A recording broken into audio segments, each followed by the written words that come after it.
Hello. Hi, how are you? I'm good. How are you?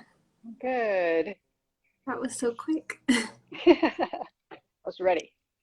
Yes, let's see. Okay, we have no viewers yet, so I'll just wait a second till we get some folks tuning in here. I love your earrings. Thank you. They're so pretty. What are your earrings? They're little juniper berry earrings that one of my interns made me. Oh, that's really So nice. sweet. Yeah, she makes the most amazing jewelry. That's nice. All right, so we got a couple folks tuning in, so we'll get started here. So my name is Felicia Garcia, everyone. I'm the Curator of Education at SAR's Indian Arts Research Center. And for this month and next month, we'll be doing a special series. Instead of SAR Artists Live, we'll be doing SAR Interns Live, featuring some past Anne Ray Interns to spread the word and promote our upcoming internship deadline, which is March 1st. So for those of you watching, if you have any questions about the internship process or experience or any questions for Jen, please feel free to type those in the comment box throughout our little interview today. So now I'll introduce Jen, who I'm so happy to have here as one of our Instagram Live guests. Jen was a 2015-2016 Anne Ray intern. She is Diné, and she is what is your exact title at the Peabody Essex Museum? It's a long title. It's the Native American Fellowship Program Manager. Okay, perfect. Sorry, I had it written down here and lost track of it in my notes. But so Jen and I met through the Peabody Essex Fellowship, and we have had a lot of similar experiences in the museum field. So I'm super honored to have her here sharing about her career path today. Thank you for inviting me. I loved my experience at SAR and IRC, so I'm always happy to give back and to talk a little bit and share a little bit about it. Awesome. So if you could start out by maybe just sharing a little bit about yourself and your career path, how you ended up in this position at the Peabody Essex Museum. Sure. So I started out, I had no idea that I wanted and was going to end up in museums. I started, I really kind of fell into it. I thought I was going to be a teacher, a Mm-hmm. math and art teacher, and was sort of on that pathway. And one of my college professors had reached out to me and said, you like math, you like art. Have you ever thought about architecture? And so that really sort of was the springboard into me really looking at these spaces, these very intentional spaces within tribal communities. And I was able to find some really excellent experiences that allowed me to sort of dive into that, really first to figure out what architecture was, but Mm-hmm. then really study it, this idea of intentional space. And then I ended up, when my undergraduate, worked my way through my degree, working at libraries, both the public library. I went to school at Fort Lewis College and worked at the public library in town, and then ended up working for the college library and the art department slide library. So sort of was already thinking about systems and how they Mm-hmm. organizations, things like that. And then after I finished my degree, I ended up getting a job at I landed at getting a job as an exhibit technician with the Auction Himmelreich Eco Museum and Archives, which is the only eco museum in the United States. And that's really where I got my museology training. I didn't, I came in with this idea of working with communities and sort of from an art and sociology background. That's Mm-hmm. how I came into the field. And really just started to work with the community building, very much community-based exhibits. Um, I had a phenomenal time there and really thank my director, Elaine Peters, for doing really just bringing me in and showing me, taking me under her wing. And I ended up moving back home and um, had to, help out my family and my community. And she ended up when I went back to her and said, okay, I want to do this master's degree. So where do I go? What should I do? She was actually the one who pointed me in the directions of a library degree. And so she said, you know, Mm-hmm. you've got these great interests and you've got this great experience. And the way that tribal communities we need somebody who has this library training. So I ended up going for that, but ended up falling into this really interesting tech realm. Whereas with the architecture degree, I studied physical spaces. Um, Tech allowed me to look at virtual spaces and really to see beginning what the Indigenous communities who are engaging with these things at a really early level were, how they're engaging with it, what they're doing. So I ended up studying that as part of my master's of trying to study intentional spaces.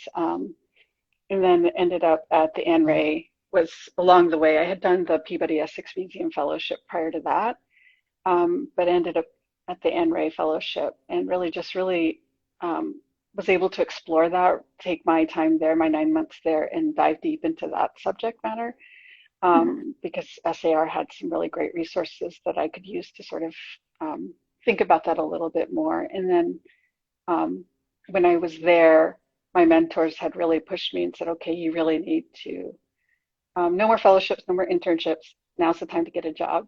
And Mm-hmm. so I tried to land within the Southwest where I'm from, but it just really was hard to find a job. And so I opened up my search across the country and ended up, the Peabody Essex Museum was hiring. So I ended up coming on and I've really enjoyed it. I've been here 4.5 years now. Wow. Um, it doesn't seem like that long since I was at the Peabody Essex Museum, and you were just kind of starting at that point, or you hadn't been there very long. Mhm. But yeah, 4.5 years. Wow. Yeah. Um, so one of the things I'm trying to highlight through this series of interviews with past interns is the diversity of career options that there are in the museum field. I know this is something that we talked about a lot when I was at PEM, is that I feel like so many people really want to be curators, and I think that's a really great career, and I'm sure it's like very fulfilling, and I never thought I would end up being someone who is an education manager and coordinating internships and fellowships. And so I just like to share about like all of the other types of things you can do with a museum experience and a museum or library degree. So I'd love to hear a little bit about what your daily life is like. What are some of the things you do in your day to day in your current position? Well, a program manager and I run, my program is grant funded. A program manager is like the least sexy job in a museum field. But I think it is exactly utilizes like all my skills in a way that I never thought about before. Hmm. And I think that's a really key thing to think about is that what we think we're going to be good at ends up being, or what we think we want to do when we land in a job, when we land at an institution, there's still time for us to sort of figure out how to utilize our skills the best. And I feel like I have been able to do that quite a bit with the museum and also and fill it out. Things I didn't know I had experience. I didn't have any experience in, like for PEM, I didn't have any marketing Hmm. or sort of um, promotional experience through the running the program. I've had to build the marketing with our director, build the marketing campaign to sort of bring the program, highlight it. And that's stuff I wouldn't have ever done before. I wouldn't have ever said Hmm. it, but I feel really happy now that I can look at other job descriptions, other work and say like very confidently, oh, I can do that work. I have some Hmm. experience. So I think it's funny. I think a lot of my stuff is very administrative. Right now, we have an open application period, so I'm, you know, obviously keeping up with all those things, but also thinking about the long-term range of a program like ours. How do we institutionalize these sort of diversity programs Hmm. within an institution? And I think those are things, the sort of strategic planning are things that I really find out I like and have really enjoyed and really taken the opportunity to just to try and learn and be open to the experience. Hmm. That's great. Let's see. So I'm curious, I mean, you talked a little bit about this, but how has your work or your position been impacted by the pandemic? Oh gosh, it's it's been very hard. I think the Peabody Essex Museum was not, we were not a remote friendly workplace, Hmm. and like most other museums, like you showed up every day, Right. to do the work, and we had no sense of what that would look like remotely. And the sort of sudden change that we were asked to do, definitely was hard in terms of trying to figure it out. We didn't adjust the pace of work. We were still outputting at this high level, but then trying to manage families and our Hmm. private life now that work's sort of come into our home space. I think that has been a little bit hard to, like, it's been a learning curve of how do we balance that a little bit better in terms of the program, like how I run it. It is 100%. It had been 100% face-to-face program, and we Hmm. had never ever played with the option of anything remote because there was just so much to be bringing people into PEM and getting them comfortable and building community. And we had to halt everything. We had to last summer. We had gotten to the point of just getting on the verge of onboarding our new summer fellows when COVID hit, and we had to put a pause on everything. Hmm. So I think it's really forced me, who I'm not really social media, I'm not really interested in social media. Um, Hmm. it's forced me to like really engage in this medium and this platform.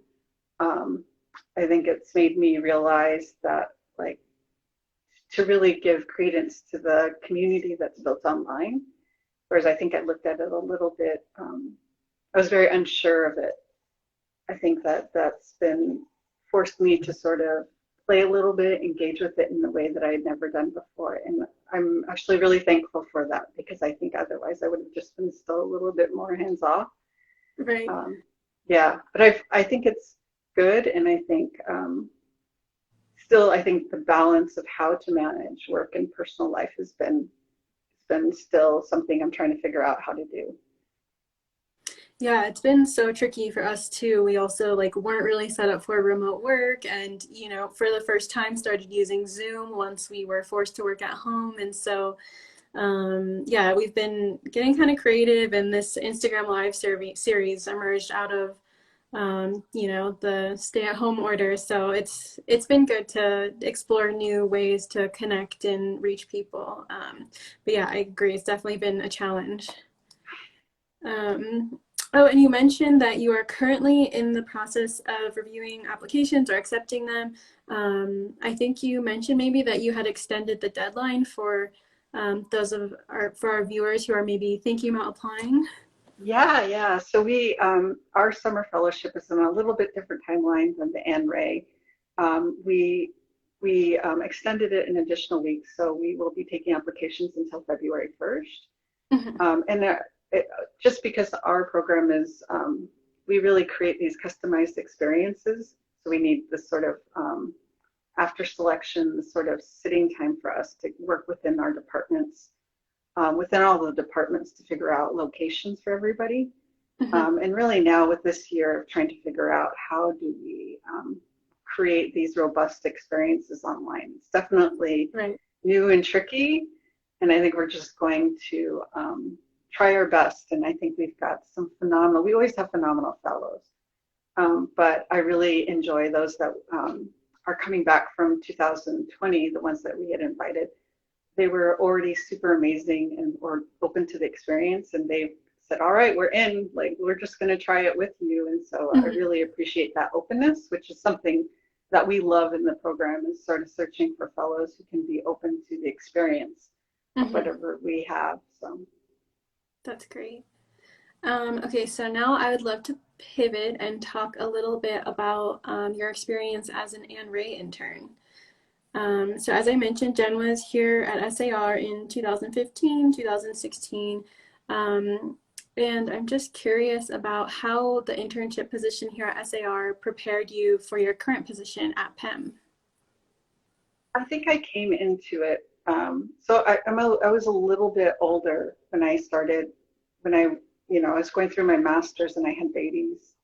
And then when I started looking at internships, I was always balancing sort of my family in the background of it. I was able to negotiate with PEM when I came and did my fellowship to bring my family. Mm-hmm. Then when I went to DC to do the Smithsonian Fellowship, I had to leave my family, but I found like a house sitting situation. I think that when I went to Anne Ray, I was looking like I had a mentor who really guided me early on of looking at the work that I wanted to do with the skills that I currently had, and then looking to see where the black holes were. And actually, I think it was the PEM fellowship that really was the one who said that to me, like, hey, in the work that you want to do, like, go get a job description for a job you want, compare it to your current resume, and where are the black holes in that? Because you don't, you're missing skills. So I looked at each internship as ways to fill in the gaps of my knowledge.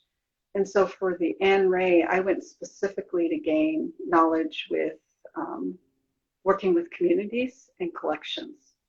Because I didn't have that hands-on experience. I'd worked in exhibits in sort of curatorial area, but I didn't have any experience in actual collections, handling, cataloging, that sort of thing. And I really went specifically for that and to look at their community collection review processes, because I could, bring that into my research. And so I really enjoyed it, and I really, I loved getting my hands in there, but I also, out of the experience, what I realized was I didn't want to be working in collections. That was for those that can do it. And I think part of it was there was a staff collections assistant who really just exemplified to me, Sylvanus Paul, who now works at the Smithsonian, somebody who really loves his work, who brought such passion and care. And I think for me, that made me realize like I needed to find something I was equally passionate and caring about. And that's, I think, everybody at IRC. I was there when Brian Vio was president. I think that for me, what IRC exemplified was a small but super mighty staff. And I still, say when folks ask me about that experience, like, you want to see hard workers, go to IRC. You'll see those folks are going in and they are putting 150% into the work that they do, pushing themselves, making stuff happen. And I think for me, it just solidified I needed to find something that I loved. When I landed at PEM, I think I came in with that mindset of like, how do I do this work and bring in sort of my talents and skills in a way that I can be just as passionate as I saw the IRC staff being. And so I found ways to engage in that and to challenge myself. And I think that's really what I got out of the Anne Ray experience. And then this really deep sense of community, like, being part of the Anne Ray or the SAR family. I mean, our year, we became very much a family. We had dinners at the houses. We did all the holidays together. And I think for me, that was something moving forward. Like when I began working here in our program, was I really wanted to make community at the center and forefront of how we engaged. And that's been something directly I've taken from Anne Ray, of a reminder, like, because I just left Anne Ray before coming here. And it was a very much, I wanted to make community center in this experience. Yeah, I think it's interesting how the Anne Ray Internship Program and then PEM's Fellowship Program, there are some like really key differences that I think make the experiences totally unique. I think you can benefit so much from doing both. But then there's a lot of similarities, like that community building. I definitely felt that in both experiences. So I think that's really important. And kind of jumping around on my questions here, but I would love to hear a little bit more about what your favorite thing about living on campus was. Oh, it just, I think it was one, it was just so super convenient and it takes such a weight off your shoulders when you're doing these internships when housing is included. So you're Hmm. not putting any of your energy towards trying to figure out where am I going to live? How am I going to get the utilities hooked up? How far is it from my work? The fact that it's just across the street that you can walk up and down, I think to me was like the number one thing to me. And that I think, and the fact that you come in as part of a cohort of scholars and learners, I think to me was there's nothing like it to Hmm. like all land together and Right. then sort of navigate it together and then walk away and say like, all right, but how can we, how can we maintain family afar? And we still call each other, like I call my Anne Ray, other intern, my Anne Ray sister, because, Hmm. because we just, it was such a phenomenal year. And so I think that for me, there is something about, that setup that's so unique to Anne Ray of living there for that length of time together. That's just really unique. And I really, it's exciting and I love it. Yeah, for those of you who don't know, I don't think I talked about this in the little info session I did previously, but in addition to arriving on campus at the same time as your co-intern, there's a number of resident scholars who arrive on campus at the same time and are also here for 9 months. And then we have one of our artist fellows who arrives also at the same time and is only here for a period of 3 months. But it's just so fun to have such a diverse group of folks living in this community and being able to have discussions from such a broad range of experiences. So, yeah, it's really great. I miss living on campus all the time. Yeah, I definitely, and it's such a charming way to enter into Santa Fe because I had no experience in Santa Fe before. I lived, I'm born and raised in New Mexico, but Santa Fe was not within my realm of Mhm. living in my family's world. So it was a fun way to be introduced to the town and to just sort of watch. And I felt like it felt very safe, a very safe space for me to explore Santa Fe and to build my network out there. And it's absolutely imperative that internships and these experiences think about this housing component because it is so essential to, um, Indigenous students feeling like, or emerging professionals feeling like that part is you're safe and secure in order to do these things that they want you to do. So, Mhm. Yeah, I think for me it was, yeah, I don't think I would have been able to just get pack up and move to Santa Fe if I had wanted to. And so it was really nice to have the housing, all taken care of. And then I'd only been to Santa Fe, I think, one time before in my life, and it was during ATOM. I came to an event at the Museum of Contemporary Native Arts, and so my experience here was limited to an evening of like just a couple of hours. But I love it here, and I'm just curious about like what are some of the things that you miss about living in Santa Fe? well, first off, the skies. I mean, you just couldn't. You could just take a moment and look out the windows. I miss New Mexico skies all the time. Um, I think I just missed. It really, the SAR campus is like a bubble, and I Hmm. felt I loved that it was a really safe bubble for me to do things, and so I felt like I was able to get to know a little bit more. I places I wouldn't have eaten at, like I running down to like Garcia's to go grab a coffee or do these things. And my kids were also with me, so I was involved in school down there. Hmm. So we were really that was a big part of our experience. So I loved the elementary school that they went to, which was just down the street. I liked catching things that were going on at Mokna, Mayak, the wheelwright, just like if there was an interesting talk, I could pop up and go there. Hmm. I definitely miss, um, I'm out in New England, and I joke, but it feels like I'm oftentimes the only native on North Shore, Mm. just because there's just not a lot of us. Right. And I miss seeing native people all around me.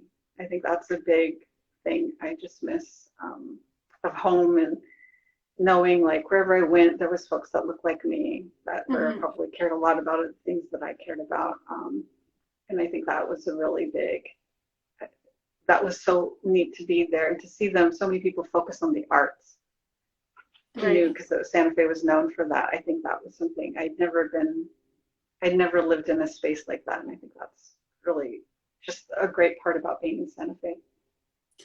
Yeah, I mean, I went to grad school in New York City and was constantly running around to different museums and going to different programs. And I was really worried that when I left, I wouldn't have that, like it would be Santa Fe seems so much quieter and there are less museums, but I definitely don't feel like I'm missing anything. There's just such an abundance of programs and such a great Native arts community here that, there's always great art to see and great conversations to be had. So, yeah, I totally agree. It's just a really amazing community here.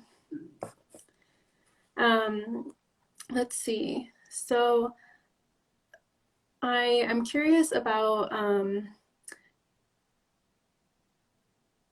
let's see. So the next question I had was, as someone who manages a fellowship program, can you speak about the importance of these types of learning experiences for early career professionals? I think they're absolutely essential. I grew up, and I didn't grow up going to museums with my family.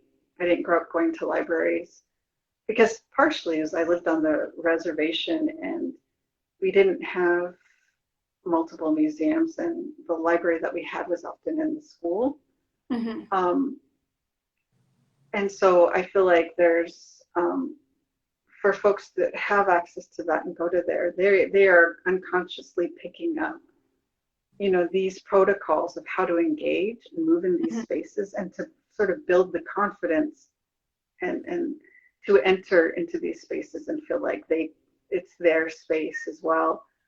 Um, I think when I started going to more museums and libraries, for my undergraduate, I would go back home to my community, and would ask, like, are you all going to these spaces? Like when you go to, for my res, they go to like Albuquerque or Phoenix, Salt Lake, Denver, Hmm.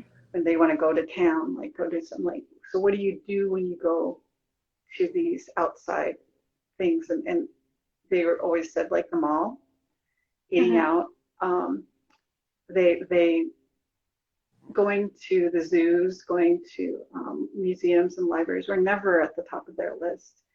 And I feel like sort of what we're coming up from behind is that sort of understanding how to engage. And not all natives are like that, because I feel like there are folks who, what I learned in Santa Fe, there's folks who have grown up in this Hmm. world, and they know how to engage in it, and their like sophistication and sort of engaging with these institutions is much more than I ever had. Right. And so for folks who are like me, who didn't grow up knowing these things, getting, finding good programs that can take care of you, that can create and maintain these safe spaces, really is an opportunity for you to build your confidence to walk through those spaces. Um, I think that's absolutely essential. I went to programs where it wasn't like I didn't have housing. I didn't feel like I had that safe space, and I felt Hmm. like constantly it was very wearing on me, the entire experience. But the I could counter that with really good experiences, and I felt like I grew by leaps and bounds over my time there. Um, so I feel like there's something to probably like Maslow's hierarchy of needs. Like, Hmm. if you're not getting the base need, which is housing, food, sleep, all these things, then you really can't ascend to these higher levels of knowledge and learning. I feel like that's very much true for all these experiences, if they're done well and set up well, then really the limits of these phenomenally talented Native folks can grow by leaps and bounds. And so I'm a proponent for them. I really think that they're important. They're all not perfect, but I feel like they're absolutely essential to you to figure out where you want to be and how you want to work in these spaces and really engage. Like for me, I didn't know how to. PEM was like the first real experience I had on how to communicate with colleagues, because you get CC'd on emails. Mm-hmm. And I was really I really watched that very carefully. Like, how are they engaging? What are they doing? And I would go back to my supervisor and say, like, why did you do that? Because I didn't, Mm-hmm. nobody taught you, nobody teaches you these things. And I was really thankful to the program to begin to break that down for me. And so every experience after that really taught me, like I knew what to watch out for, how to engage, what to learn. And I said, like as I mentioned before, I came in like, I want to learn this from this experience. I want to learn this from this. And so Mm-hmm. I was very focused during my time in each of my internships and fellowships. Yeah, that was definitely something. I mean, I learned that both from PEM and SAR. I think at PEM, I really learned about engaging at like an administrative kind of office level, which I'd never had that experience before. And so it was very helpful to like develop um, the skills to communicate in that way. But then at SAR, I felt like I learned a lot of kind of tangible or more like vocabulary that's really specialized in museums. Like, so at SAR, for those of you who are watching and might not know this, interns split their time between education, collections management, and registration. And I had no experience in collections management or registration. So, and I learned some of these skills at PEM doing our like weekly career development workshops, but getting to work in collections management and registration every week, I learned about, intellectual property and mount making and, just really got to interact with these really specialized fields that I had never really engaged with. And I'm curious if you had the same experience, Jen. Yeah, I do think that each of these fields have their own language and their own systems that sort of and protocols within it. When I didn't I think in smaller museums, it's less siloed in that way, but I definitely Mm-hmm. felt like the good thing about something like PEM is sort of you deep dive into the silos. You get to Mm-hmm. see folks who are really specialized and have an expertise in these very specific things because the institution's so big and there's enough work there to Mm-hmm. have just graphic designers on staff. I think for me that is it's really I love that because again I'm sort of honing my skills. What do I do well in this field? How can I find something that's unique? How can I bring something unique to this field? And I feel like that's really important. At SAR, I saw such great work done that really was specialized to Indigenous communities, and it is still like one of like my markers for phenomenally good Indigenous work. And the commitment and sort of the thoroughness to making sure their work with Indigenous communities stays centered, I think is just unparalleled. So I feel like, there's in each of these realms, like there are, like in the field, you can sort of, it's almost like it's macro levels, like you go in, you Mm-hmm. need to figure out what you want to do in a museum and sort of locate the area. But then if you want to work with Indigenous communities, you really need a deep dive into that. And then if you want to go work larger, because I've met fellows who want to do like Renaissance art, Mm-hmm. less so about Indigenous, but they're Indigenous person looking at Renaissance Right. art. And I think that sort of thing is super interesting. But they're engaging with that community and picking up the language, Mm-hmm. protocols, and the systems within that. And I'm going to support them to gain that. And so I think those are really important to know. And, you know, that programs will give you sort of the base knowledge, but these work experiences, internship experiences, really give you the sort of the practical knowledge and language to engage, so you can be confident to begin to problem solve with them. Yeah, and I think you've kind of started to touch on this. I mean, throughout everything you've been saying, it's just been so insightful, and I would love to hear what your vision is for the museum field going forward. Like, what do you hope to see happen within the field? Well, I hope that institutions take the opportunity to really, like, we're having a moment right now, and I really feel like they have an opportunity to meet the moment if Mhm. they can sit down and be open to what folks from marginalized backgrounds, from marginalized communities, other voices, how we can round out the stories that are in their museums. I feel like there's a real phenomenal opportunity for us to do good work. I don't ever lament that we don't have the talent of Native museum professionals. I mean, I every year I see these applicants, and I'm only sorry that our program has such a small amount of folks that we let in, because Mhm. there's always so many more Native, talented, like most forward-thinking Natives that I feel so bad to say no to, and I really wish I could bring them in. Um, but I feel like they're coming with folks who are they're coming with ideas and ways of thinking about things that I never have thought about before. I'm a Mhm. little bit older, so I'm excited, and I think my job is just to keep the ball rolling forward. Push out again, figure out what I do well, so I can apply it to the field.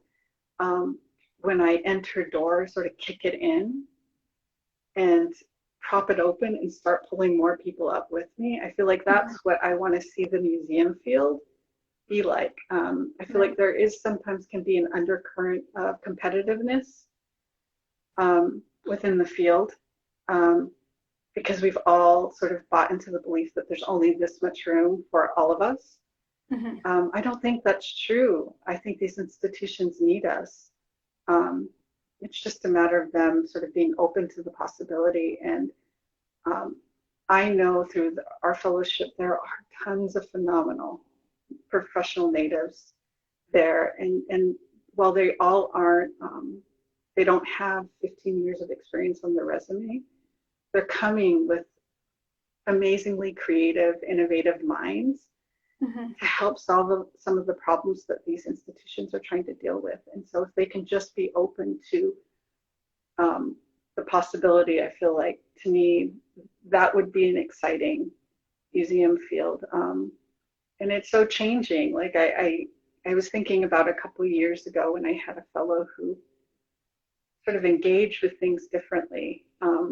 But the last 9 months, with everything going on, sort of this big social justice movement, I now understand that fellow a little bit better than I Mhm. did 2 years ago. So I think it's sort of been a reminder to me that, like, while I continue to sort of do the grind and fight in the institution that I'm in and push where I can, whatever influence I have, it was a good reminder to be humble and to be open to these younger, more emerging professionals who are coming with new perspectives and visions, Mhm. and trusting them. Like, there's going to be a point where I'm going to have to step aside, and I need to do that with some grace, be open to it. And I think that has been a huge lesson of this last 9 months, last year. Um, and I'm like more empowered to fight for folks in these wherever I can, wherever anybody allows me space. I'm in there saying, you can hire these guys. Like, just give us the job applications. We've got them. We've got them. They're coming. They're there. And they would do phenomenal work. Yeah, I know. It's been, I mean, I was just talking about this recently. I still consider myself to be an emerging professional. I've only been in the field for a couple of years, and even since I started my graduate program, I've seen so many amazing things happen in the field. And I think that change that so many people are talking about is within our grasp. And I think programs like the PEM Fellowship and the SAR Internship are um, helping to cultivate that change and creating support systems for the individuals that are going to be the change makers. And so, um, yeah, I mean, I love having conversations like this because it keeps me so optimistic and just ready to keep moving. I think it's, I think one of the bigger things, in this is somewhere in academia, one of the big sort of lies that we're fed or that we sort of latch onto is that we individually are going to be the change in this field, right? We're going to be Mhm. the atom bomb that's going to come and do these things. Um, and I think what I love about our program, what I love about Anne Ray, is a realization. It's sort of a very clear um, example that the change is a big wave and we're coming, like it's coming. We're educated, we're fighting, we're in these institutions. Um, and that you're not doing this by yourself. There's a Mhm. whole bunch of you with you. There's no need to be competitive. You have other folks with other talents who can help you do the work that you're doing. And I think for me, that really made me feel so good Mhm. once I saw it. And I see every year even more fellows and more talented um, applicants that I think we're going to be just fine. Like it's just, we're good. And it's sort of taken that, I think that unconscious burden that I had off and taken it like, no, we're going to do it. We just have to keep fighting. We just have to be supportive to one another. And help each other fight because these things, these institutions aren't easy. They're frustrating, and there's a lot of teaching to be done. But you you all phenomenally are all phenomenal, and I just sort of sit back and awe, like we'll do this, and I'm as much as I can cheer on the sidelines and be supportive, I'm going to do it. Well, you're getting a whole lot of hearts and clapping hands and thumbs up from the audience here. And to our viewers, if you have any questions for Jen, please type them in the little comment box or use the questions function down here. But I just have one more question for Jen. I want to be super mindful of your time. Um, so you've already kind of touched on this, but I love that you asked me this question when we did our Instagram live. Was it last week? Last week? Yeah. Yes. Um, you asked me what advice I would give to someone who is thinking about applying for, in that case, it was the PEM Fellowship, but I would love to hear what advice you would give to someone who is thinking about applying for the Anne Ray Internship. So do it, and the thing is, do it, and if they tell you no, apply again because there's only two spots, Mm-hmm. and so maybe it doesn't work out for this year. And there's something I try to um, tell all of our applicants that we only have 6 spots. And if I could have a group for 25, I would do it, but it's not feasible at our institution.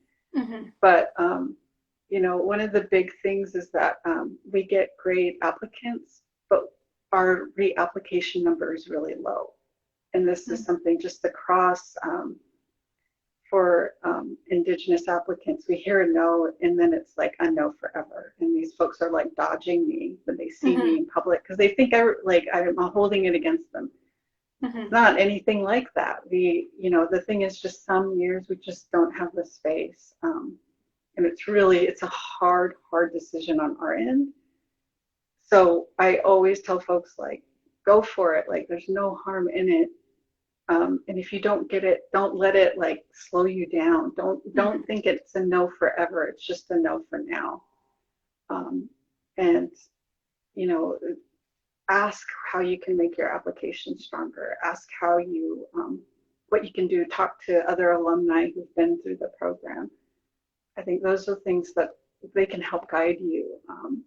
But I definitely think the Anne Ray internship is just such a seminal experience for my career development that, of course, I think folks should do it. I think it's really special. I feel really